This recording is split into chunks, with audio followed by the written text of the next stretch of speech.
This question, I guess, goes to Mr. Buzi first. Do you support the elimination of the budget referendum? Why or why not? The answer to that is clear for me. I don't support the elimination of the budget referendum, unlike my opponent who worked tirelessly to take your vote away. And also, as an elected official, my opponent continued to want to disrespect the vote of people that go out and vote. My plan was different. If the issue was we weren't getting enough yes votes, you got to go out and work to get yes votes. If you believe in your budget, if you believe that what you're doing is the right and best thing for the town, you work hard to ensure that you have enough support and you have a coalition of support around the budget. Now, my opponent has also told me that I sat with special interest groups during the budget. Well, here's the special interest groups I sat with: parents, firefighters, EMS volunteers, sports parents, music parents.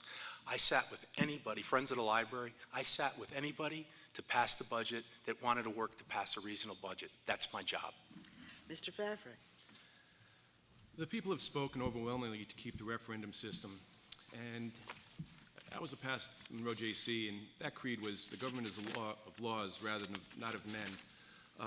But I kind of chuckle at the fact that Mr. Buzi says that I was campaigning actively. I want to read a quote here from October 11, 2007, when Mr.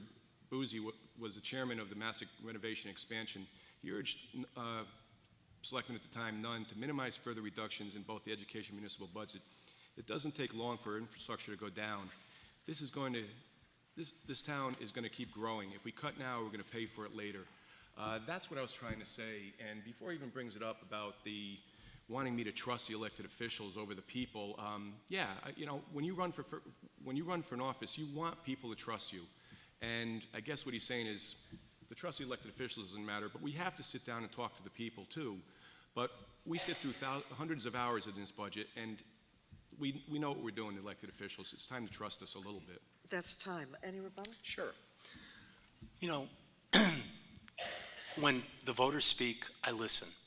I made appropriate reductions, and it helped pass the budget.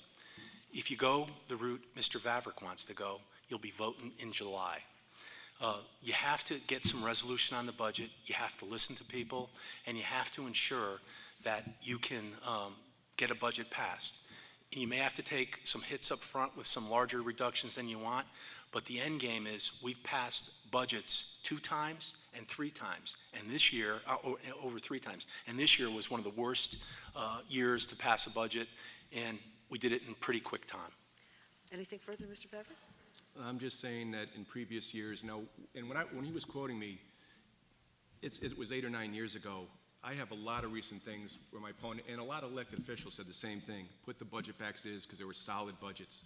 And again, you can agree or disagree with the cuts, but the bottom line is your elected officials work very hard on this budget, and it is time to start trusting elected officials a little bit more. We're going to listen to the people. We're going to make adjustments where possible, but I'm just asking to trust your elected officials a little bit more. Okay, thank you both.